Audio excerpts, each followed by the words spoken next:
Assalamualaikum warahmatullahi wabarakatuh. Perkenalkan, nama saya Deviva Azhara, NPM 5020046 dari Prodi PGSD kelas 1B STK IP PGRI Lubuk. Baiklah, di sini saya akan menjelaskan komunikasi verbal dan nonverbal. Komunikasi verbal adalah bentuk komunikasi yang menggunakan tulisan ataupun lisan. Bentuk komunikasi ini membutuhkan alat berupa bahasa yang outputnya berupa ucapan atau tulisan kata-kata. Komunikasi verbal efektif selama orang berinteraksi mengerti bahasa yang digunakan. Fungsi komunikasi verbal sebagai penamaan jalur interaksi dan transmisi informasi, menunjukkan artikulasi dan intonasi, alat sosialisasi yang efektif sebagai sarana pengembang bahasa. Oke, kita lanjut ke jenis komunikasi verbal. 1. Sisi pemberi. Jenis komunikasi ini biasanya terdiri dari berbicara dan menulis. Sebagai sisi yang menyampaikan ide, maksud, dan informasi ini juga bisa disebut sebagai komunikasi aktif. 2. Sisi penerima. Jenis komunikasi ini biasanya terdiri dari mendengar dan membaca. Sebagai sisi yang menyerap ide, maksud, dan informasi dari pihak lain, hal ini bisa disebut sebagai komunikasi pasif. Contoh komunikasi verbal: chat dengan menggunakan smartphone, pidato, rapat, dan diskusi berinteraksi tertulis lewat sosial media, guru mengajar di kelas, membaca novel, serta menulis surat.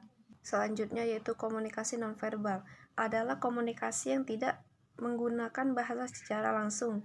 Hal ini seperti lambaian tangan untuk menyatakan selamat tinggal adalah contoh yang paling sederhana.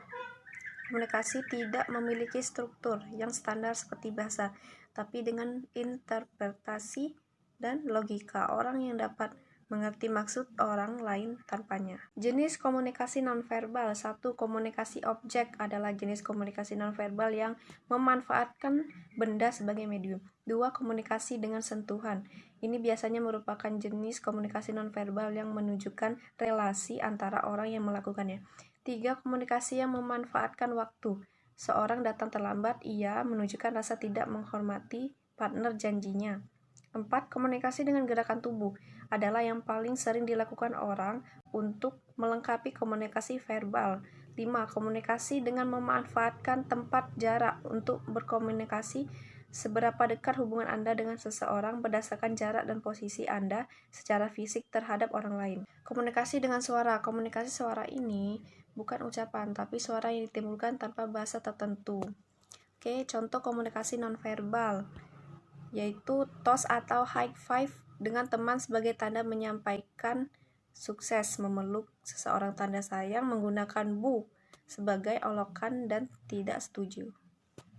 Oke, hanya itu yang dapat saya sampaikan. Wassalamualaikum warahmatullahi wabarakatuh.